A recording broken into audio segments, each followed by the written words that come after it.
Hello friends, आज हम बात करेंगे जब हमारी फर्स्ट जॉब लगती है या हम जॉब कर रहे होते हैं तो हमारे लिए सेविंग्स और इन्वेस्टमेंट क्यों ज़रूरी होता है। मीन्स बचत और निवेश ये कैसे किए जा सकते हैं। वित्तीय आज़ादी मीन्स फिनेंस फ्रीडम के लिए निवेश की सही रणनीति कितनी ज़रूरी है। जो महामारी जैसा संकट हमारे सामने आ चुका है इसमें भी हमारी हेल्प करता है। दोस्तों, अगर आप नौकरी की शुरुआत कर रहे हैं या आपने अभी तक जो नहीं किया आप कर रहे हैं तो इसके साथ ही बचत और निवेश भी शुरू कर देना चाहिए। भविष्य को देखते हुए इससे न सिर्फ आर्थिक तौर पर आज़ादी मिलती है बल्कि कोविड-19 जैसी महामारी में भी वित्तीय ज़रूरतें पूरी करने में मदद मिलती है। कई हमारे एडवाइज़र्स होते हैं इन्वेस्टमेंट के या फिर निवेश सलाहकारों का मानना है कि बहुत से युवा पहली नौकरी से ही बचत और निवेश के महत्व को नहीं समझ पाते।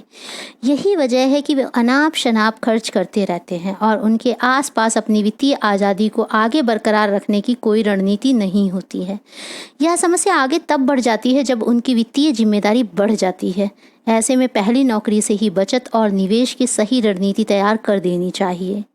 वित्तीय सलाहकारों का मानना है कि जितनी जल्दी निवेश शुरू करेंगे वित्तीय तौर पर उतने ही मजबूत हो जाएंगे आप। जल्द निवेश से पैसा लंबी अवधि में काफ़ी बढ़ जाता है क्योंकि निवेश इन्वेस्टमेंट पर कंपाउंड इंटरेस्ट यानी ब्याज पर ब्याज मिलता है। बड़ा फंड बनाने के लिए शेयर बाजार है या म्यूचुअल फंड में निवेश शुरू कर सकते हैं आप। अगर शेयर बाजार में निवेश शुरुआत में मुश्किल लगता है तो SIP सिस्टमैटिक इन्वेस्टमेंट फंड में पैसा लगाकर भी आप लाभ उठा सकते हैं। पैसा रियल एस्टेट में हो, म्यूचुअल फंड हो, आपका शेयर, गोल्ड या फिक्स्ड इनकम इंस्ट्रूमेंट में लगाकर पोर्टफोलियो को डाइवर्सिफाई कर सकते हैं।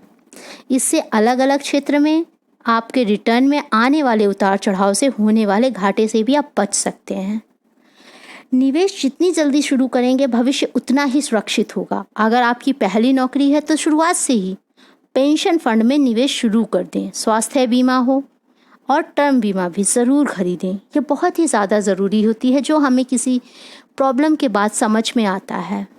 और अगर आप बचत कर रहे हैं तो कैसे करें, बहुत ज़रूरी है। अनावश्यक खर्चों से बचने के लिए बैंक स्टेटमेंट पर नज़र अपनी ज़रूर रखें।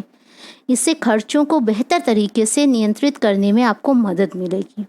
अगर आपने कोई क्रेडिट कार्ड ले रखा है तो उसका बिल समय पर चुकाएं। अपने बैंक खाते से इसे ऑटो डेबिट भी करा सकते हैं आप। पहले बचत करें फिर खर्च की सोचें। ये गोल्डन रूल बोला जाता है, पहले बचत करें और फिर खर्च।